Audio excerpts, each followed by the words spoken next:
All right, we'll have about 10 minutes here with Coach Day. We'll start it out with Dan Hope, 11 Warriors. Dan, lead us off. Hey, Ryan, just, to see, the way Justin performed today, just how do you feel about, what he was able to do today and kind of what he was able to show the NFL scouts? Yeah, I thought, it's a unique setting. Not very often you have anything where you're just out there with nobody but over 100 NFL personnel in a quiet indoor where you're just kind of throwing the ball with no pads on. And then as time goes on, you start to get into a rhythm. But early on, it's always that kind of awkward quietness. And I thought he handled it well. I thought he threw the ball with accuracy. And then at the end, he really was kind of showing off, I thought. I mean, just driving the ball down the field with unbelievable accuracy. And anybody who was here got to see it, live and in color of just how talented he is. Alrighty, next up, Bill Rabinowitz. Bill. Yeah, how much have you talked to NFL teams about Justin and specifically the perceived criticism about the progressions and whether he goes through those quickly enough?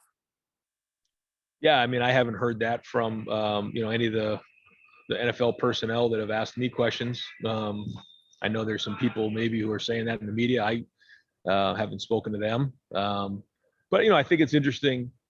Certainly have a lot of respect for the guys who watch a lot of film and see things. I know that there's certainly some out there that don't watch a ton of film, and it'll be interesting to see as we get closer to the NFL draft actually where he goes. Because what really matters is what the NFL GMs and presidents and head coaches and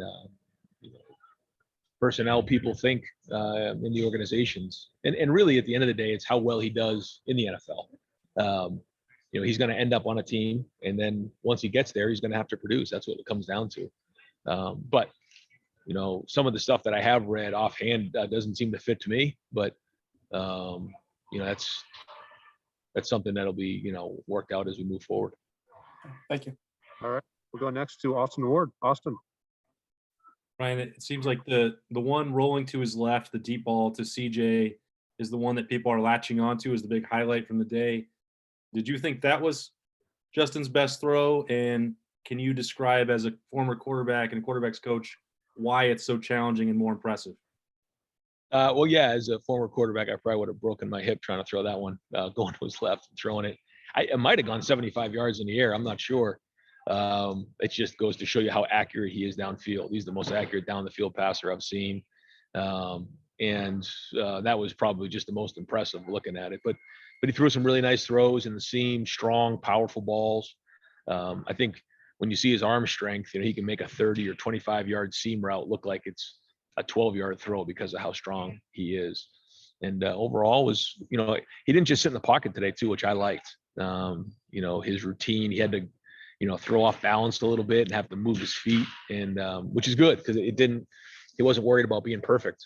And he kind of was just trying to play the game in his own way, which I appreciated. Alrighty, next we'll go to Tim May. Tim. Yeah, Ryan, the Big Ten Network had a shot of you standing there talking with Urban Meyer during the Justin Fields workout. I'm just wondering, were you asking, do you want to reconsider that number one pick, et cetera? Just what was that conversation like, and how cool was it having him in the building in that capacity? No, it was great. It was great to see him here. I know all the players he recruited and former players who were here, and all the people working the building were happy to see him and giving him hugs. And it was fun. It was fun to see him here, and actually going to spend some time with him here this afternoon. And yeah, we talk so often. It was great to see him and catch up with him.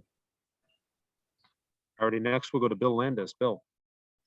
Ryan, how come you never called the play where Justin falls backwards, throws off 1 foot, and sends it 75 yards down the field? Well, we had it in the Team Up North game to Garrett Wilson after he sprained his MCL, but we were only on the 35-yard line, so we didn't have to throw it 75 yards, but that actually looked like the same exact play.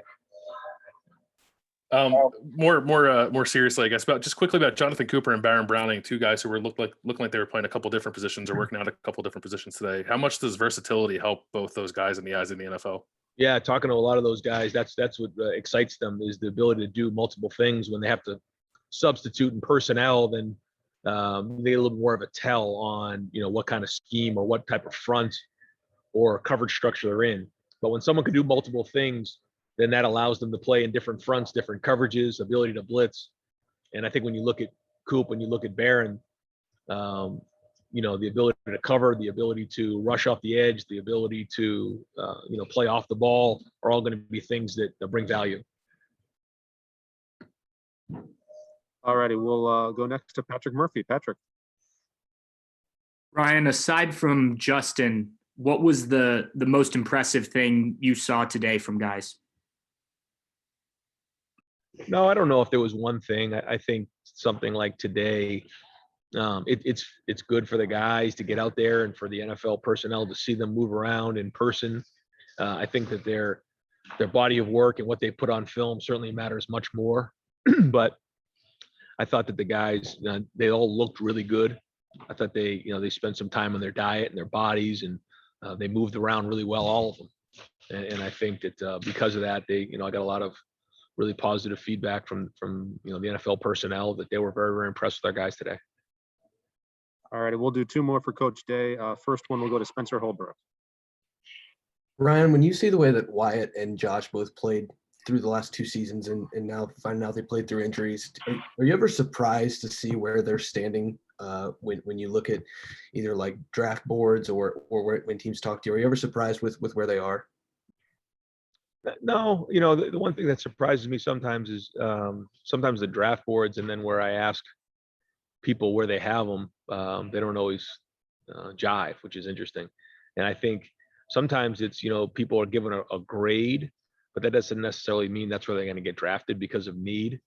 And I say to these guys all the time, if you draft them, they're going to be in your organization for a long time. I said that about Terry McLaurin. I said that about several guys, and it's the truth. These guys are just, they do everything the right way, and what kind of value each NFL team puts on them. I mean, that's their business. That's up to them. But I know that they're going to have great careers in the NFL. I have no doubt about that. All righty, and last question for Coach Day to Jeff Hathhorn. Jeff. Hey, Ryan, you only had him for a short period of time, but what are NFL teams getting in Trey Sermon?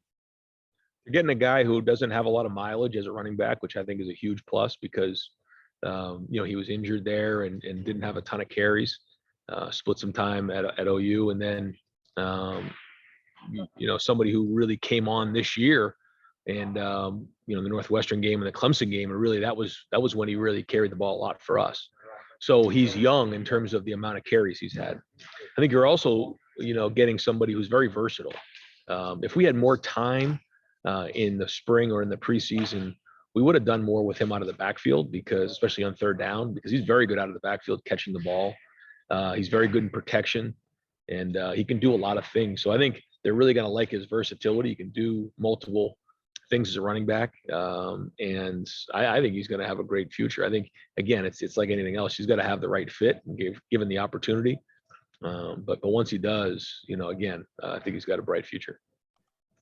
Awesome, Coach. Thank you very much for your time. Appreciate it.